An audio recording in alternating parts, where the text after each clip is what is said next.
Hey guys, Josh Feuerstein here. You know, the other day I had an atheist tell me that I was an idiot, moronic, and stupid for believing in God, that he created this world, because it took way too much faith to believe in a process like that, while he believed in what he called the science of evolution. Well, let's go ahead and let's do this. Dear Mr. Atheist, first of all, let me correct you. Because evolution is not a science, never has, and never will be. Why? Because it cannot fit within the parameters and parentheses of science for one simple reason. It was never observed. That's why it's not science. That's why it's called the theory of evolution. Okay, so when you use the word theory, you're referring to an idea or a hunch that needs to be proven. When scientists use the word theory, they're referring to explanations of natural phenomena built up logically from testable observations and hypotheses. What you're really doing here is misusing the word theory. Evolution is the name that's given to the gradual development of something over time. The theory of evolution is not an idea or a guess, it's an explanation of an observed phenomena. We observed objects falling to the ground, so we developed the theory of gravity. We saw changes in life forms over time, so we developed a theory of evolution. Both theories are equally valid in the realms of science, as you like to put it. Now, let me show you how much faith it really takes to believe in evolution. You want me to believe that in some accidental cosmic bang... Nope. You're mixing Big Bang cosmology, the origin of the universe, abiogenesis, the origin of life from non-living material, and the theory of evolution, the diversity of life. These are three different ideas. All of them are pretty complex, and you're misrepresenting every one of them. The Big Bang did not create a single cell. It created the elements and conditions that would lead to the development of stars and galaxies, which led to heavier elements, which led to planets, etc. This is believed by scientists to be true because of observed phenomena, like the cosmic microwave background radiation, the expansion of the universe. This, the Big Bang Theory, is the prevailing scientific explanation of the origin of the universe. Over time, the materials created during the Big Bang, under environmental pressures, produce molecular compounds. This is chemical evolution, which leads to cells. This is biological evolution, which lead to life. This is abiogenesis, the origin of life from non-living material. And this is one of the most accepted scientific explanations for the origin of life. This life that we're talking about, reacting to environmental pressures, began to change over time, becoming more complex. This is believed by scientists because of observed phenomena. Examples of transitional species that demonstrate ancestral links between past and present life forms, similarities in the vestigial structures among living species, hereditary patterns of genetics. This is the theory of evolution, and it's the prevailing scientific explanation of the diversity of life. Somewhere along the way, over years and years, we mysteriously and magically all develop different wills, and we all develop different characteristics and traits. Nope, no magic, just science. A living organism reproduces. Each new generation has slight genetic mutations. Beneficial mutations make each successive generation more likely to have these mutations. Over time, the accumulation of minor mutations result in major differences. This is speciation. How much faith does that take? Now, it doesn't take any. Faith is a firm belief in something for which there is no proof. Proof is evidence. There's evidence for the theory of evolution. There's evidence for the Big Bang Theory. And there's evidence for abiogenesis. There is no evidence for the theory of creation. Creation takes faith. Science does not. I realize that you say that evolution is in science. And yet if we go back to science, the one thing that science demands... Evidence? That's the one thing it demands. Evidence. Science also demands falsifiable predictions be made that are testable by experiment or observation. Evolution covers that. Creation does not. But go ahead, tell me what you think science demands. Maybe you've heard of something called the law of thermodynamics. Yeah, well, there's more than one law of thermodynamics. You're referring to the second law of thermodynamics, and it says that disorder always increases. This is a concept called entropy. Which means that chaos can never produce order. This is only true for a closed system. Earth isn't a thermodynamically closed system. It's constantly receiving energy from the outside in the form of sunlight and solar energy. So you're wrong. The second law of thermodynamics does not support creation. Look at the world that we live in. The sun goes up, the moon comes out. Okay, the sun does not go up.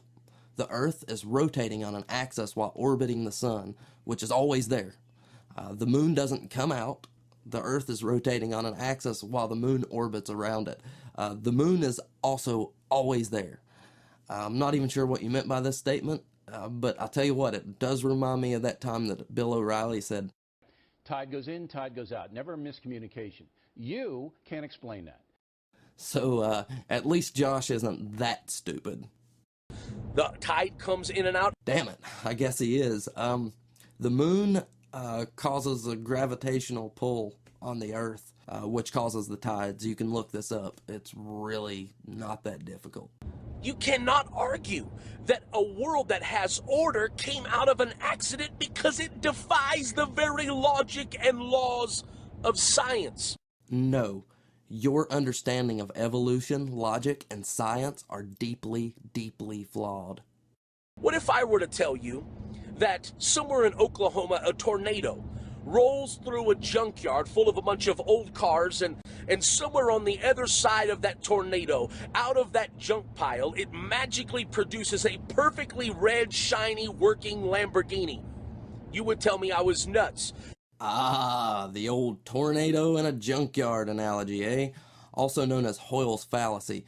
This is an example of an argument by false analogy. It's a logical fallacy. Have you ever heard of the anthropic principle? We're already here, man. The probability of complex life existing on Earth is 100%. So, anyway, go on. And yet that's exactly what science believes. Nope, you're misrepresenting science when you say this. A better analogy might be a tornado goes through a junkyard, moves all the pieces of a red Lamborghini that are already available in the junkyard to one corner of the junkyard where somebody can put them all together. Again, this whole junkyard thing is a false analogy, but go ahead. Science believes that in this accident came this perfectly working Earth with human life and with people and animals and plants and... Nope. See, again, you're completely misunderstanding and misrepresenting the Big Bang Theory and the theory of evolution. People weren't always people, animals weren't always the same animals, and plants weren't always the same plant. We did not pop into existence as we are today. You're describing your theory of creation. That's not evolution. Everything in Earth was created perfectly, and I'm telling you, that could never happen through an accident. Perfect Earth? You mean the one that isn't perfect at all? The perfect Earth with more extinct species than the ones that are living? The one with all the disease and disaster? The Earth and our existence on it is not perfect. All of our theories about the origin of the universe, the origin of life, the evolution of life, they all predict an imperfect existence. Our observations, they match science, not creation. So, dear Mr. Atheist, who really has to have a lot of faith today to believe in their theory? Still you. I have evidence and observation to support my position, so I don't need faith. Your only evidence for your position is your feelings. Looking at animals and looking at life, I don't know. I just can't look at all of that creation and say that it was an accident. Again, just because you can't imagine the universe wasn't created doesn't mean anything. Your misunderstanding of science and the desire to attribute a causal agency to our existence is clouding your judgment. Some things happen without purpose, just due to natural processes. Your use of the word accidental should be replaced with the word natural. I have to say that creation has a creator. Using the Big Bang Theory, evolutionary theory, and abiogenesis, our universe as we know it can be explained without a creator. That's what I've explained here. Insisting that a creator created our universe, You're adding an unnecessary step to the process that doesn't require it. Adding this step would open up an infinite regress of questions like, what created the creator? And what created that creator? If God made the universe, what made God? And what made that? And what made that? And one final thought. Well, the word universe. You keep using the word. When I look at the word universe, it means una, which is one or singular. That's Latin. Una, verse. Verse means a spoken statement. No, this is just completely wrong. You can look right here. You could spend just 2 seconds looking up what the word universe means, but this is what it means. Combined into one. So universe is one single spoken statement. I don't think it means what you think it means. All God had to do was speak one single spoken statement and boom, the universe. So your theory is that God spoke everything into existence exactly as it is today. Your evidence for that theory is a story that says that God spoke everything into existence exactly as it is today. When we use your theory to make a prediction, we can assume that the fossil record should show no transitional species. We should see the evidence of humans in our current form in every rock layer on Earth. This prediction falls through. The fossil record shows transitional species and change over time. The evidence supports evolution, not creation. Why do we let evolutionary, quote-unquote, science work its way into middle schools and preschools and colleges and universities around the world? We want our children to believe as many true things and as few false things as possible. This is why creation is rejected by the education system. Creationism teaches that evidence for evolution should be ignored or interpreted as a test of faith. And this is, at its core, completely unscientific.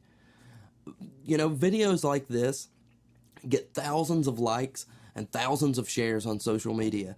People share these thoughts without understanding any of the sciences that they're attacking. These arguments are not new. These arguments have all been invalidated by some other counter-argument. The debate among scientists is over. The theory of evolution, the Big Bang Theory, and abiogenesis are the best we've got. And they all are supported by observation and experiment. Josh and anyone sharing this video should be ashamed of themselves for spreading disinformation. Evolution is just a theory? Well, gravity is a theory too. Can we expect a video of Josh Feuerstein, whatever, testing the theory of gravity by stepping off a very tall building? I wouldn't bet on it. Anytime you see this video, evolution destroyed in 3 minutes, feel free to share my video as a comment. People deserve to know the truth. Thanks. That's nonsense. It takes too much faith to believe that junk. That's all, folks.